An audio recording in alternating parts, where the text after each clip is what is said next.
Hi, my name's Dee and welcome to Untitled Tarot and welcome for your reading for the new moon in Aries for April 2021. Now, I'm not going to spend a lot of time discussing the astrology of the moon because Saturday evening, 6 p.m. GMT, so 1 p.m. Eastern and 10 a.m. Pacific, I'll be live streaming for the new moon. I'll be doing readings there as well. And also, I'll be having on astrologer David Fisher so we can pick apart the new moon on the astrology level. As ever, this is a general reading, or will be once I cover what I've pulled out of the new moon. And general reading rules apply. You know, there's an intro here with a timestamp below, so you can fast forward to the reading, one if you want to, but please hang around once for this intro, because I would like you to watch your sun, your moon, and your rising sign, especially your rising sign. That's the one that I always feel is the most important. But hey, it's a new moon. Watch your moon sign. But in the first, I'm just going to pick out some aspects. It's probably the wrong word to use in this case.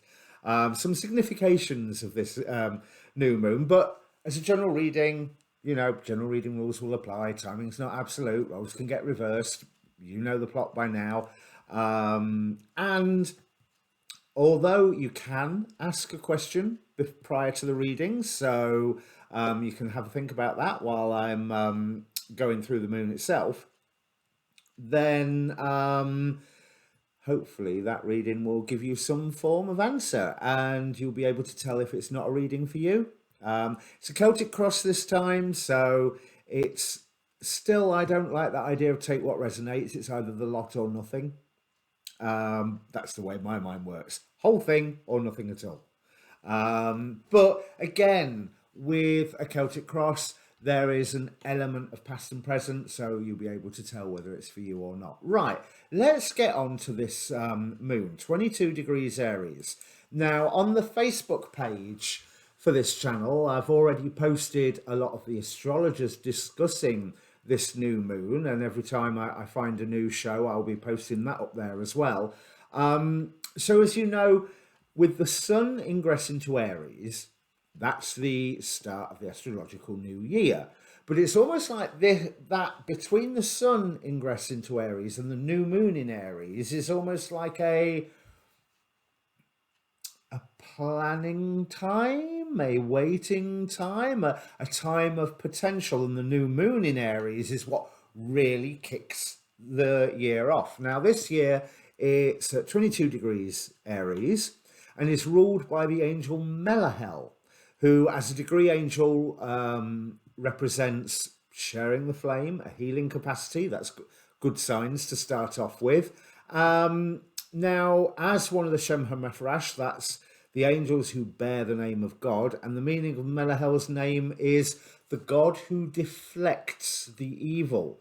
Now, all of these angels have 5 points around the zodiac, and I've been drawn recently to study these 5 points because, hey, that's where my background is. I want to know about the pentagrams. So, Melahel, you'd think all of them, but not according to the reference I've been looking at. But Melahel's 5 points do indeed form a pentagram, as do most of the degree angels, but strangely not all of them. Nithaya is one that doesn't. So if you have planets, obviously at 22 degrees Aries, but also 4 degrees Cancer, 16 degrees Virgo, 28 degrees Scorpio, or 10 degrees Aquarius, this could be a wonderful new moon to start something really, really creative, because it's a direct pentagram, quintile aspects between the various points, obviously, and there can be some wonderful energies being brought up by that. The fact that it's at 22 degrees, 24 minutes, is it 24 minutes? Yeah, 24 minutes Aries. It's in the first half of 22 degrees, because looking at the symbols, this degree is a little bit double-edged.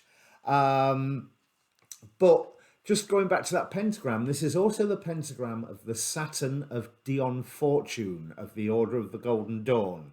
So if you know anything about Dion Fortune, you know that I expect setting intentions, doing some form of creative magic, or doing some form of creative project, starting it on the 3 days of this new moon to have some extra whammy, extra blessing, especially if you invoke the angel Melahel in this process. You know, even if it's you're just about to put paintbrush to canvas and say, Melahel, assist me with this. Angels need permission.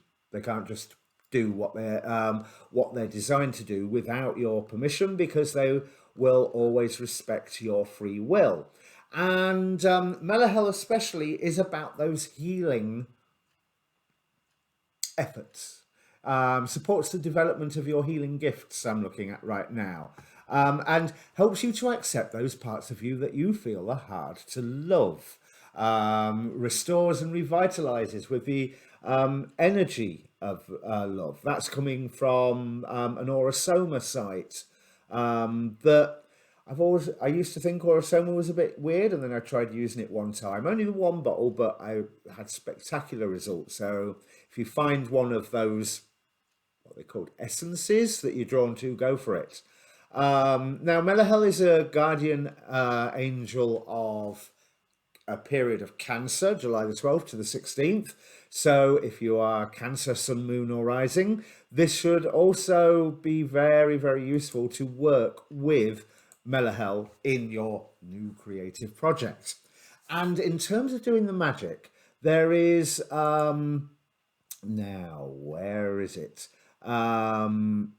Oops, I've put it in the wrong place. So there is, from Franz Barden, he, through his magical work, he found names and sigils for what he called the degree heads, those beings that exemplify, can explain the energy of each individual degree of the zodiac, as beings that a magician can evoke.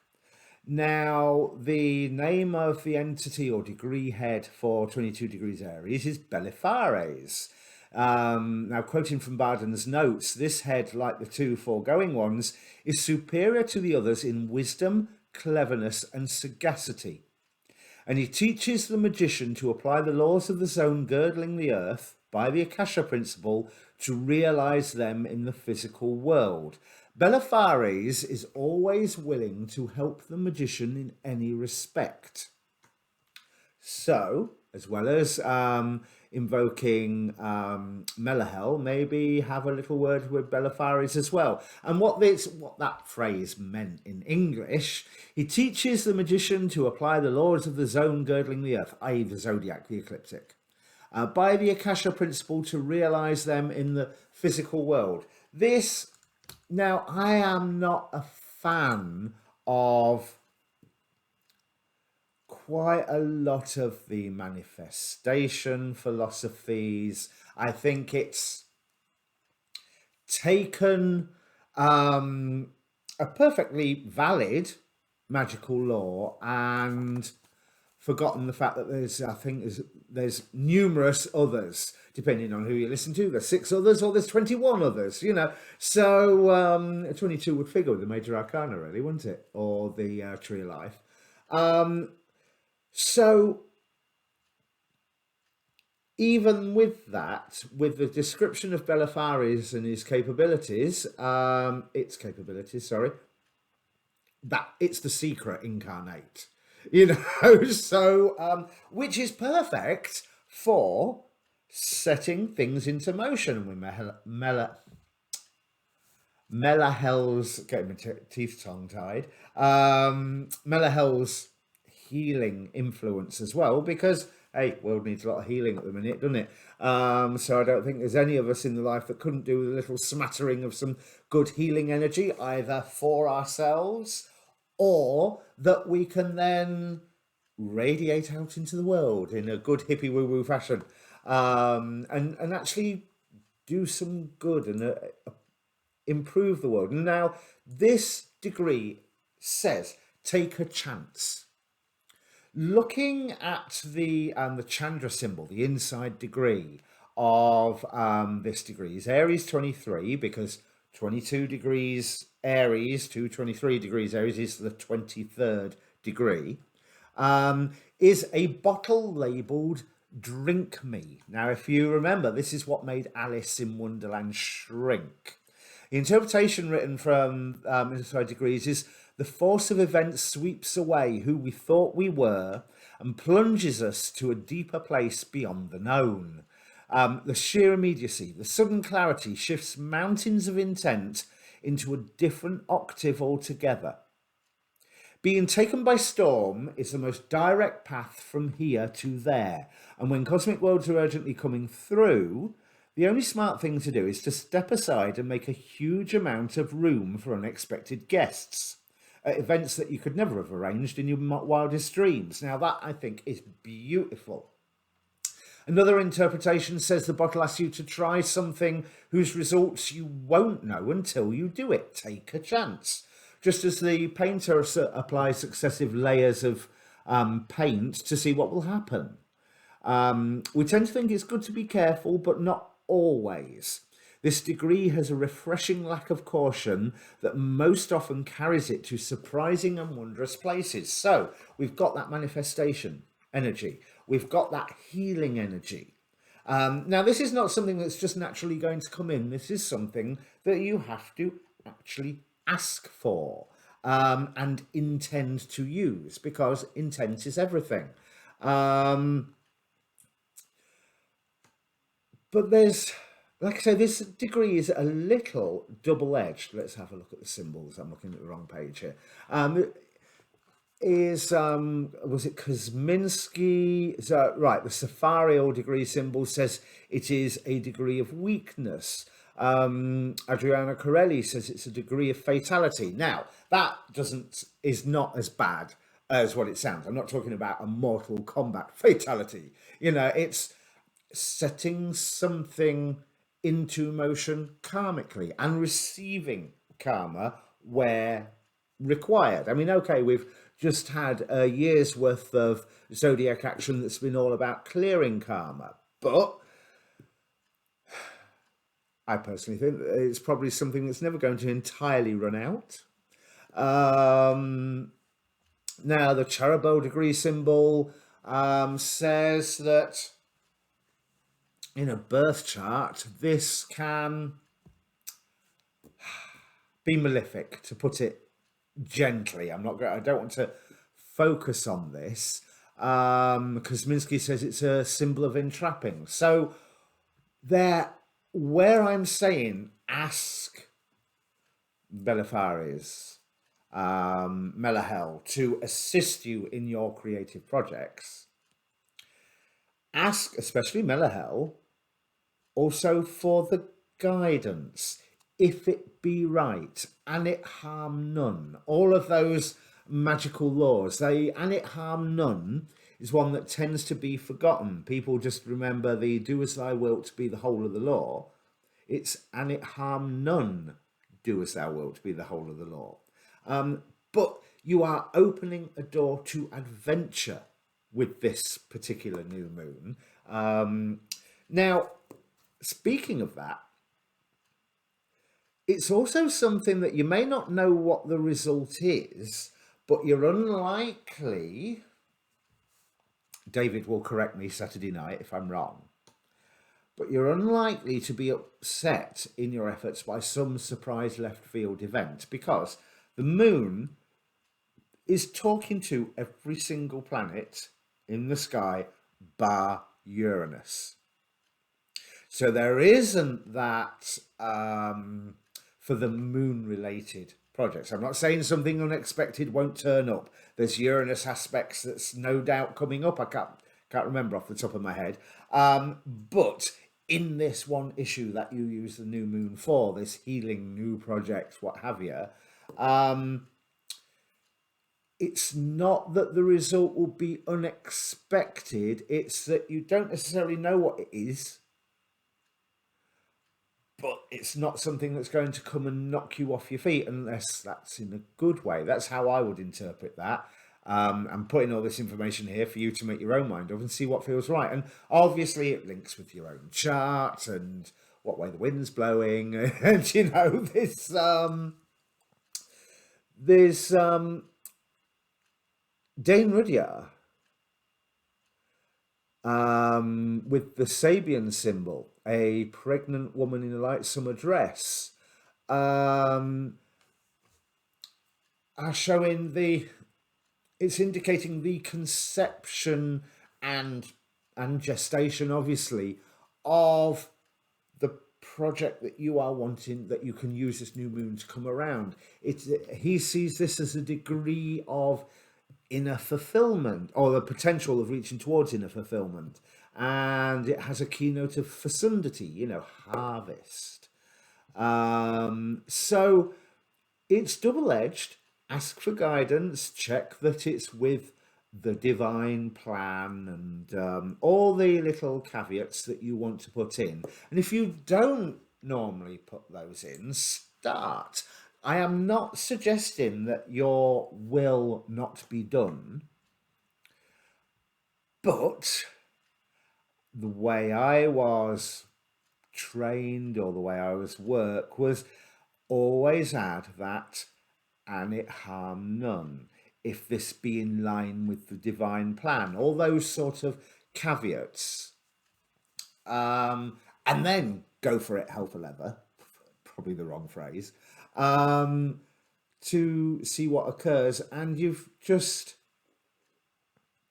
you're giving spirit the freedom to take you to the right place while working on what hopefully feels right for you. So, as I said, ask a question. And you don't have to watch this a second and third time, don't worry. Ask your question and I will bring the cards up. Okay, Virgo, now this new moon is occurring in your 8th house. That's known as quite a secretive and deep house as well. This transformational area of your life is about shared resources and intensive emotions. It is similar to, but not the same as, Scorpio. There is similarities, but they're not the same thing. Now, this new moon in Aries, even more, all about new beginnings, as you well know.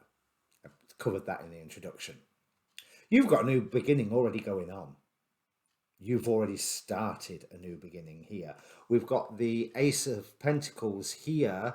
So it's a grounded, practical new beginning as well.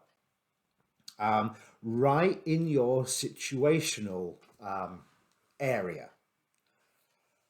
But what's opposing you is the High Priestess. That's going to take me a little bit of time to figure out. But the first thing that sprang to me is about faceless wisdom.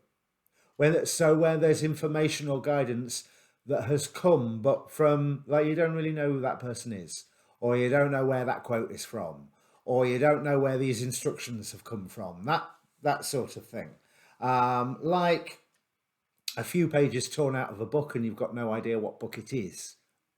Now this new decision that new beginning that you're working on, this is something that you were well aware needed to be started. And I don't think that it was an easy decision to make, because it's not an easy path that you are going along. But what this new moon is promising to bring, 4 of Swords here.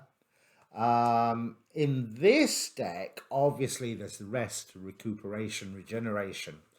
But I always think that this swordsman who's lying here is protected. He is guarded by the 4 wolves and the 4 swords dotted around him. So Spirit is bringing in strength. Whatever this decision was that you wanted to make, it was a tough one. It's something that you were, like I say, highly strategic about. I don't necessarily think that you were lying about anything when you set off on this path, which is what the Seven of Swords can be talking about. But I wouldn't be surprised if there was the odd white lie or two. So, in a way, it reminds me of you have gone to cut yourself out of a situation, remove yourself from the situation, possibly because it wasn't doing you any good and because you were being told lots and lots of nonsense. And that nonsense that you were being told is still there. You're still getting told it from somewhere. It's not necessarily something that you can believe. And I think that the challenge for you, in a way, is not reacting to this. We have Simikiel, the Angel of Vengeance. These are beautiful cards. I love these cards. This is the Angelarium, Oracle of Emanations. Well worth it.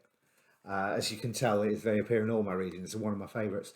Now, Simikiel says, oh, you want vengeance, do you? Fine.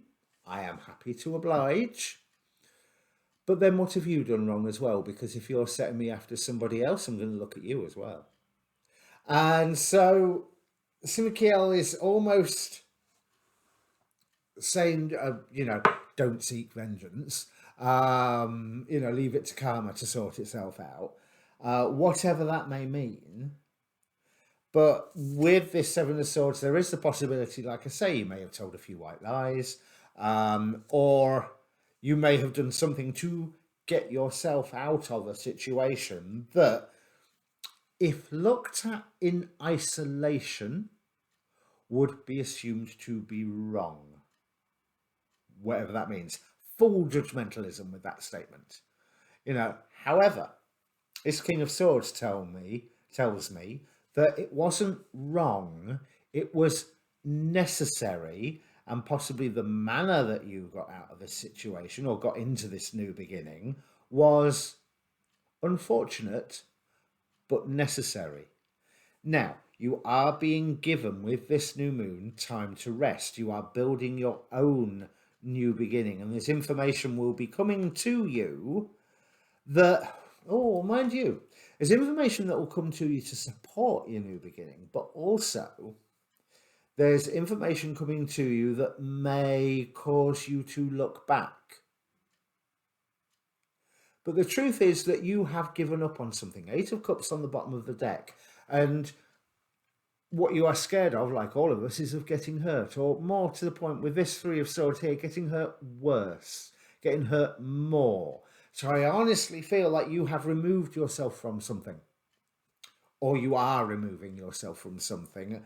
I'm more tempted to say you've already started that. This will work out, but it's going to be hard. Five of Pentacles here, showing me that you are going to be facing some challenges that will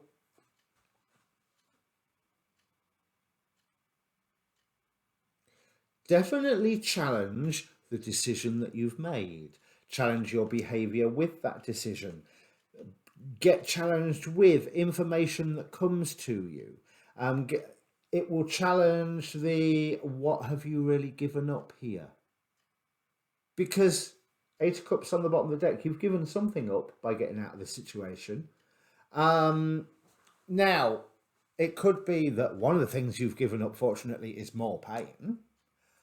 But that's not the only thing that you gave up. But right now, this new moon, I would say it's a wonderful time to dream. Now, the reason I say that, did I just say full moon? New moon. Sorry, new moon. The reason I say that is everything that I said in the beginning, Melahel and I've forgotten his name, Bifaris. Bifaris or Belifaris? Belifaris. Sorry. And all of that wonderful woo-woo stuff at the start. But also with Sitael here and creation of all things. So Four of Swords is a time of meditation. So since this new beginning is already underway, now is the time just to have a quiet time. sit in meditation or rest. And I do genuinely mean take some time for peace and quiet. Not even sit with a good book or sit watching a good movie. Um, Not turn your brain off by filling it with something else, but simply, yeah, simply turn your brain off. Just enjoy, go out of your way to enjoy a moment of peace and quiet and silence. Because that Five of Pentacles, yes, it implies it implies a sense of poverty. But one thing that I get from this, with the dog barking at the couple and getting them to move along, which is a bit different to walking outside the church and ready to go in and take the shelter within, it's there is some danger coming up, that some problem or trouble that turns up is steering you away from that danger. Now, here, if you put yourself in the position of this couple, they basically see there's a house there, or a hobbit's burrow by the looks of it. But all there is the dog snarling at them that's going to go for them if they don't move along. But I get the distinct impression of whatever is in that barrow, they don't want to be in there anyway. So, guidance by something that scares you, guidance by something that intimidates you, frightens you, threatens you, enough to make you go, "Oh, I'm not going that way." Good. Good. You don't want to go that way. You have the strength to not go that way, whatever that means, because it takes you to a time of mastery with this King of Cups here. It's a time of emotional mastery. It's a time of being connected to everything that you need to be connected to, and allowing, think about the litany against fear. I allow the fear to wash over me and through me. And when it has gone, only I remain. And so there's all these emotions going across, but once they have finished and the water is simply just lapping at the king's feet, still sat on a stone throne.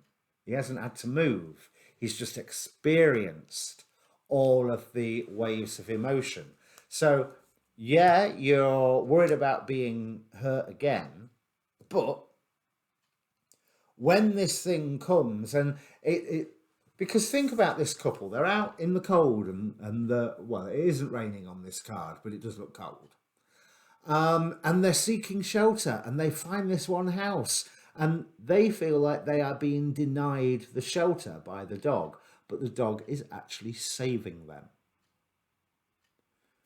So think inside the barrow will be a Hansel and Gretel type being, well, not Hansel and Gretel, the Hansel and Gretel's witch type being. So they are being warned away with good reason.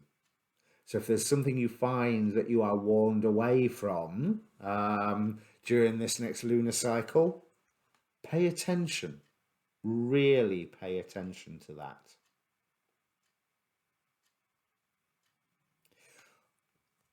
Other people,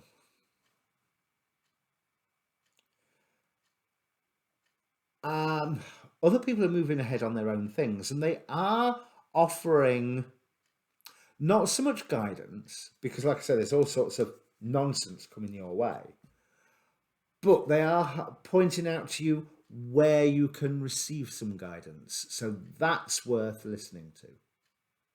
It's these people who are saying, right, I don't know how to advise you on this, but I think I know where you can find advice on this.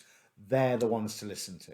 The ones that are going, this has happened and this has happened and this means this and that means that, blah, blah, blah, blah, blah. They're the ones to ignore, especially at the moment. Because you are at a wonderful creative time with Sitael here. And you have to allow that silence in to start that creative process. That's everything. That's everything that I can see. So if it means anything to you, Virgo, please do comment down below. As ever, I'd be really grateful to hear if this reading has reached the home of whoever it needs to be heard by. Like, share, subscribe, obviously, because I'm YouTube. So, a like helps the video get seen, and a subscribe really helps the channel. So, thank you to everyone who has so far. And don't forget, Saturday night, 6 p.m. GMT, so 1 p.m. Eastern and 10 a.m. Pacific, live streaming with astrologer David Fisher, and doing some readings of my own afterwards. So if this isn't enough, or if you just want to spend some more time, come and join.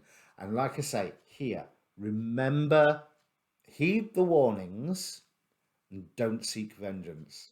All right? Cheers.